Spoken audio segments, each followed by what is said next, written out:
En el marco del workshop Montevideo from the Past y contextualizado en la categoría agua, presentamos el jardín de nubes. Antes de acercarnos a una determinada estrategia o toma de partido para el proyecto, decidimos indagar acerca del agua, de los tipos que existen y su influencia en las ciudades y en la cotidianeidad. El primer acercamiento que realizamos fue el de la distribución del agua a nivel global. ¿Cómo es esta distribución en los continentes y su vínculo con el consumo por habitante? Encontramos el agua en diversos estados materiales, desde sólida, líquida o gaseosa en el caso de zonas de gran altura. Pudimos constatar que en algunos de los continentes donde el consumo es mayor, la cantidad de agua potable directa para el consumo es menor. En el caso particular de América Latina, el consumo se encuentra proporcionado a la cantidad de agua que se encuentra en reservas o acuíferos. De los 1.4 millones de kilómetros cúbicos de agua que hay en el planeta, solo el 2.5% es dulce, y la mayor parte se encuentra en casquetes polares, glaciales o nieves perpetuas. Y de toda ella, solo el 0.4% es potable. En conclusión, de todo el agua del planeta, con sus polos, mares, océanos, ríos, lagos, acuíferos subterráneos, solo el 0.007 es potable.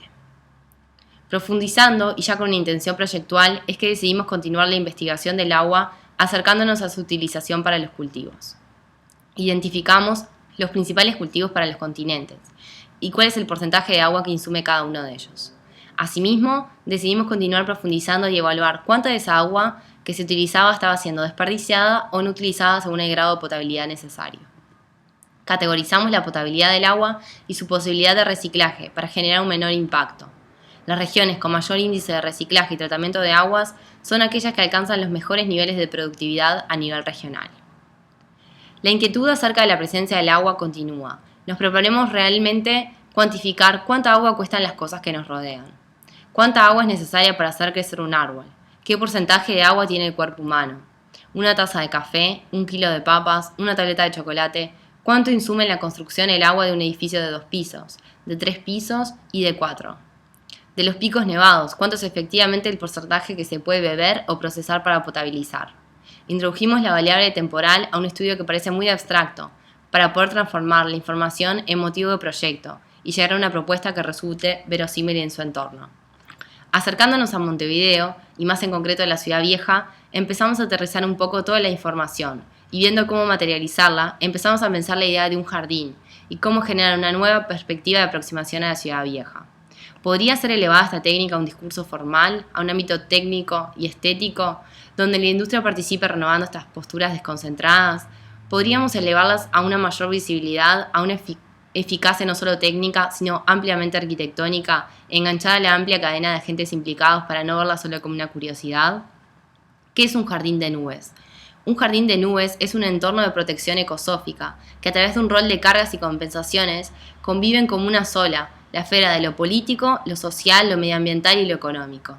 ¿En qué técnica se apoya? En la captación de agua atmosférica y el despliegue de un proyecto de base tecnológica accesible desde diferentes niveles de manipulación, entornos económicos, sociales diversos, con problemas compartidos de acceso al agua. ¿En qué se distingue? En la existencia de un marco de toma de decisiones al que definimos como un paisaje cultural. ¿Cuáles son sus formas? Las de la transparencia, la similitud y coexistencia con las formas que tiene el territorio de expresar su belleza, tanto a través de sus dispositivos arquitectónicos como de la capacidad de construcción. Realizamos una exploración, una serie de mapeos, buscar diferentes maneras como analizar la ciudad vieja, escaneos, tomografías, entre otros.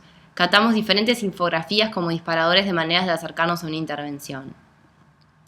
Desde un punto de vista aéreo nos comenzamos a acercar. Empezamos a percibir superficies espesas, diferentes necesidades y diferentes moirés o redes.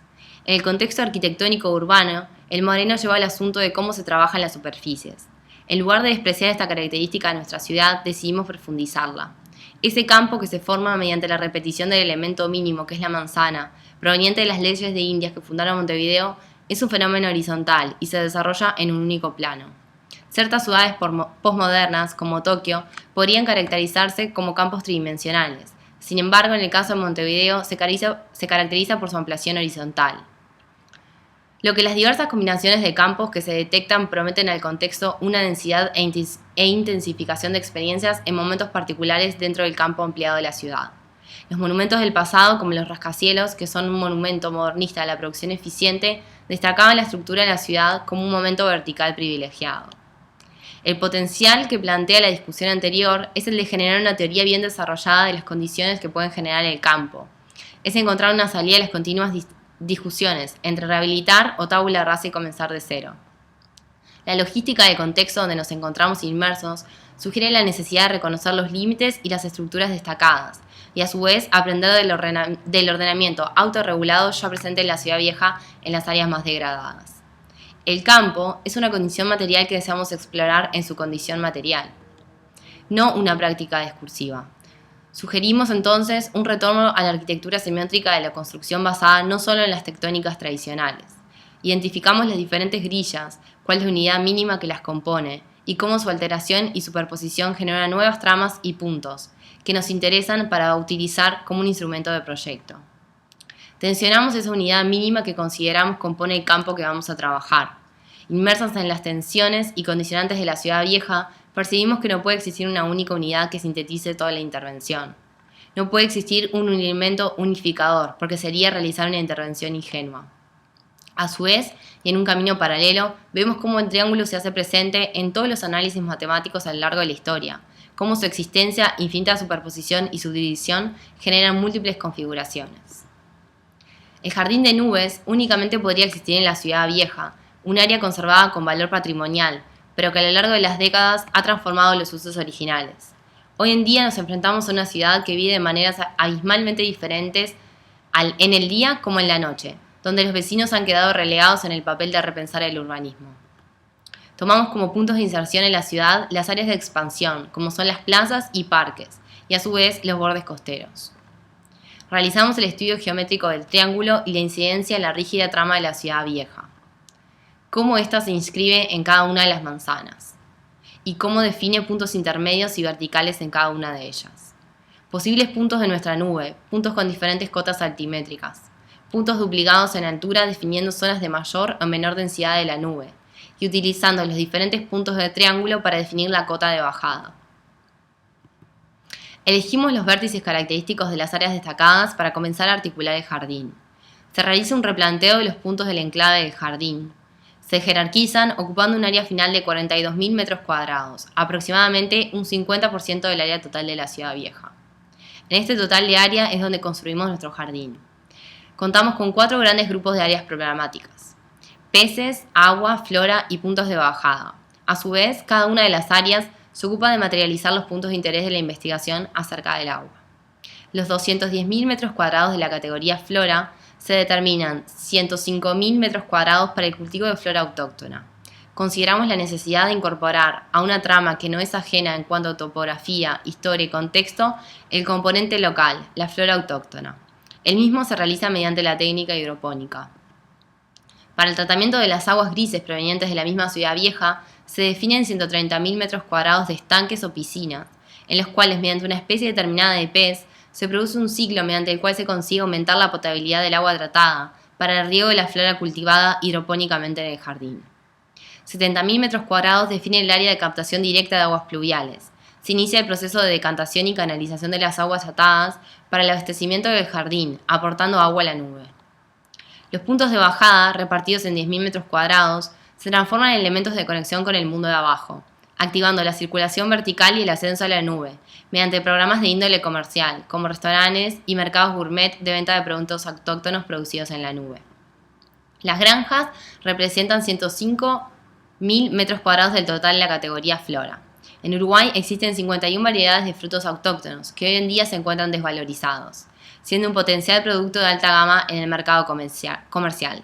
Los 210.000 metros cuadrados totales de flora presentes en la intervención generan que la nube aumente el nivel de oxígeno y calidad del aire en la zona de la ciudad vieja.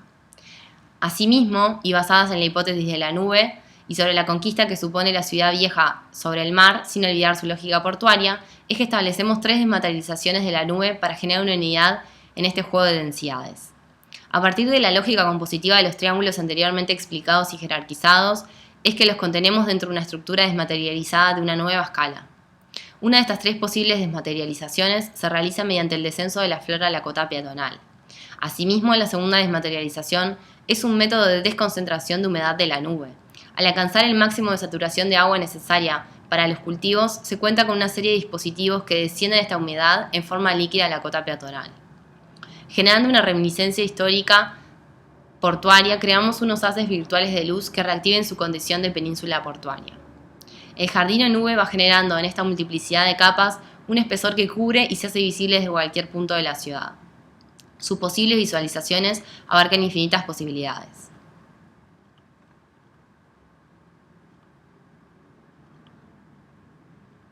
Por último, nos parece importante aportar a la visualización de la ciudad vieja una nueva identidad.